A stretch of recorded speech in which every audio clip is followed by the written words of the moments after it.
This short presentation will introduce the main points of my paper, Challenging Power from the Bottom Up, Community Protocols, Benefit Sharing, and the Challenge of Dominant Discourses.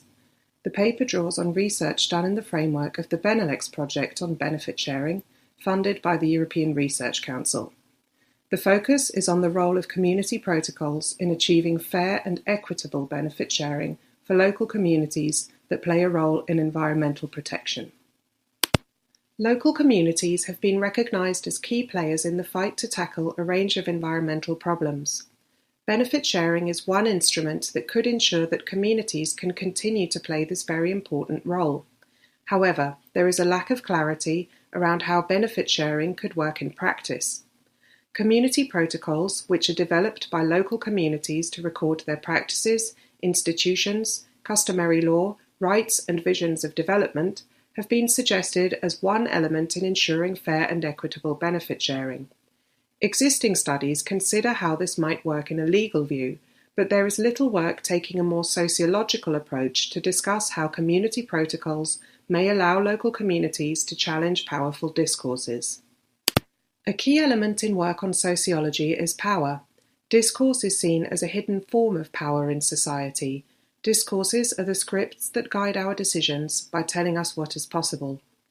The dominant discourses argued by political ecology to shape environmental governance are capitalism and colonialism, which bring a dichotomous view of nature versus culture, which is not shared in worldviews held by many local communities key in environmental protection, and all of this leads to the external imposition of solutions on local communities. The article uses these arguments as a basis for considering how community protocols may or may not allow local communities to challenge dominant discourses, drawing on 5 original case studies.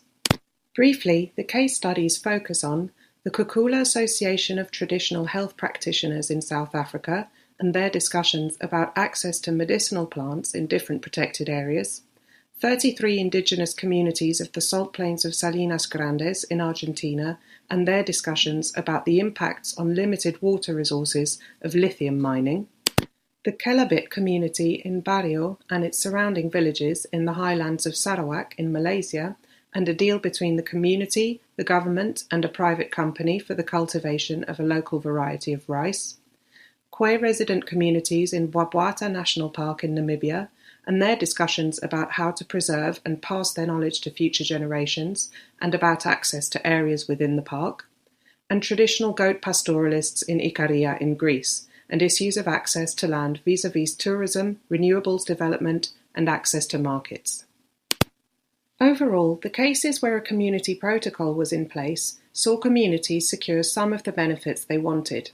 Community protocols showed how benefit sharing could be achieved.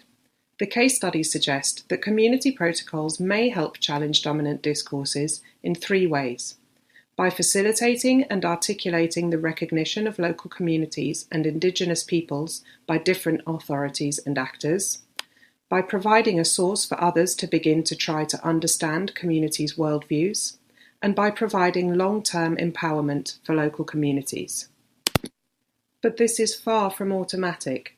The processes that lead to community protocols need to be inclusive and pay attention to legal and political contexts, the organisation of inclusive processes, the role of actors that support communities, and the articulation of benefits.